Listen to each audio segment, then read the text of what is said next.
Hi everyone, and welcome back to my review of episode 1 of Ultraviolet. The story starts as the sun's going down. Pollard is a police informer. Now he tries to contact Jack, who's in the police force, but the guy who answers the phone is Mike, Jack's partner, also in the police force. Pollard desperately wants to speak to Jack about something. What that is, we don't actually know. Anyway, it's the eve of Jack's wedding, and Mike drives him back to his place, says get a night's sleep, so forth. And it's Mike who actually investigates the call by Pollard, arranges to see him. Pollard is intercepted by an assassin, but this is no ordinary assassin.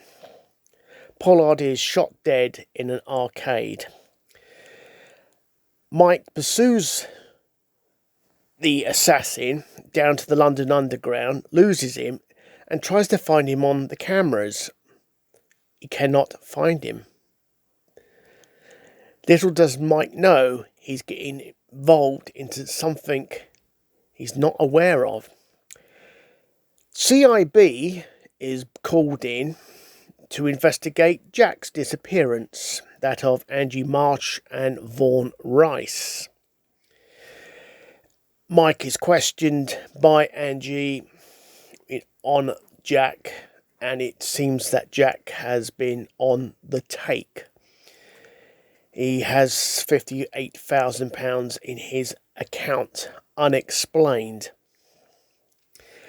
Eventually, Mike does meet Jack at his house, and Jack tells him, "You're being followed, but it's not you they're after, it's me, loser." So Mike does. He goes out in his car, drives around, and loses the tail that's following him. He eventually then meets up with Jack again out in the park. Jack tells him he is in trouble, but he won't give full details. But what he has given Mike is, he says there is a death squad after him, and they want him dead. So, back at the police station the following day, Mike has a bit of a run-in with Vaughan Rice, and he notices a scar on his neck. Another piece of the puzzle. Anyway, after the run-in with Vaughan Rice, he meets an acquaintance of he knows, Francis, who seems to be well up in the world of computers, let's say, and able to access sensitive information. Of course, he wants information on CIB and Jack and so forth, which she does get hold of to a certain point, that Angie Marsh and Vaughan Rice are not who they claim to be. Anyway, Mike meets Kirsty, Jack's wife-to-be, well, was, let's say, and he tells her that he seems to be on the fiddle. This then leads to a ID of the assassin after Mike talks to a hobo and he gives him a drawing. He matches the drawing up on the police database and he investigates this guy's place. The assassin finds that it's like a laundering money operation, printing fake money, so forth. But his investigation's caught short because the door's been kicked in, grenades have been thrown in, and a death squad has turned up. Not for Mike. No, they're there for the assassin who killed Pollard. And this is led by Rice. Code 5. Neutralized. Mike has witnessed the execution of the assassin. The assassin brought down one of the men that went in, and Mike managed to pick up a gun and a grenade, which he takes back to Francis's house in the morning. And he discovers some oddities about the gun and the grenade. Anyway, he decides to follow Angie March, which then leads him to confront the boss of this organisation. He's arrested by them. March conducts an examination of Mike's neck. It's clear there's nothing there. And he's then released, just like that. So this will then lead to the proof. Mike meets Jack again, but this time he's got this gun with a camera on it and the grenade he salvaged from Vaughn's execution of the assassin. He meets Jack again in the park. He's holding the gun up with the camera and he notices something. The camera is not picking up Jack, but he can see Jack with his eye. And Jack comes out and tells him the whole story. He is, in fact, a vampire now. And he'd been working with them unofficially, not knowing who they exactly were, in the money laundering operation, which then sort of leads to him being allowed to cross over. Mike can hardly believe his ears, what he's hearing. You know, what? Pardon? And Jack sort of spells it out in a certain way to him. This then leads to a confrontation between Mike and Jack.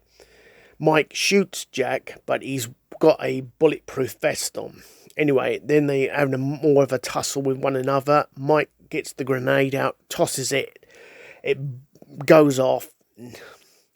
And Jack is, well, let's say injured by splinters of wood that have gone deep into his chest, but he's still there, standing. There's another tussle between the two, and Jack bites Mike on the neck before Mike rams this wood deep into him, and he witnesses Jack sort of exploding in a fireball into dust. Mike then goes to hospital, and something very odd has happened. There's no injury on his neck, even though he was clearly bitten. He then goes to a church, the same church he followed Angie March to, and he has a peculiar reaction. He throws up. He can't go inside. And then in the morning, he goes back to the scene where Jack was destroyed. So, Mike returns to the police station where he is picked up by Angie and Vaughn, taken back to their headquarters. He is examined again under UV, and Mike has indeed been bitten. Angie performs a surgical operation on Mike's neck. She tells him that the vampire bite makes you rather suggestive to them, sort of making you sort of obey them.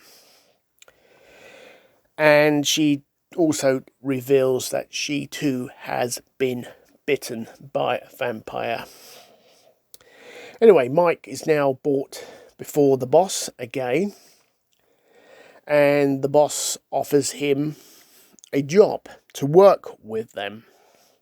He's very reluctant, of course. He's saying, no, thank you. I already got a job as a policeman, and the boss basically tells him, that's what I want.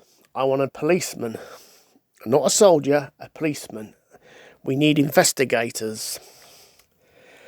And it seems that Mike is sort of persuaded to come on board. Now, I think this occurs when Mike is shown this vault. And inside this vault are containers. And they are containers of neutralized vampires. It's basically dust of the vampire that's put into these containers. He's told also that these vampires are not dead. They've been neutralized. They have a way of coming back. But this organisation does not know how they come back. But they are aware they can come back. So it looks like Mike has come face to face with the absolute truth that the existence of vampires are out there. He realises what the boss is basically telling him, that the balance of power is shifting. The vampires are getting worried about us, our capability of destruction. So they want to change the balance. So Mike comes on board. Later on, he meets Kirsty and he tells her the story to a certain point of view, basically saying, yes, Jack was a corrupt cop. He was on the take. She's not very happy about the way he's explaining it. But she just has no, in the terms of explanation, she just has to face that fact that Jack was in fact on the take. From there, Mike has Jack's dust, ashes, call it what you like. He puts them into a container and he puts that container into the vault, which is sort of a vampire prison. And that's where the episode ends. So yeah, overall, this is a very good first opening episode. You get to meet all the key players in this series, and you get to understand this is not your run-of-the-mill vampire stuff. This is much more different. This is sleek, sophisticated, and clever. Brilliant. Well worth watching. And on that note, catch in due course. Goodbye.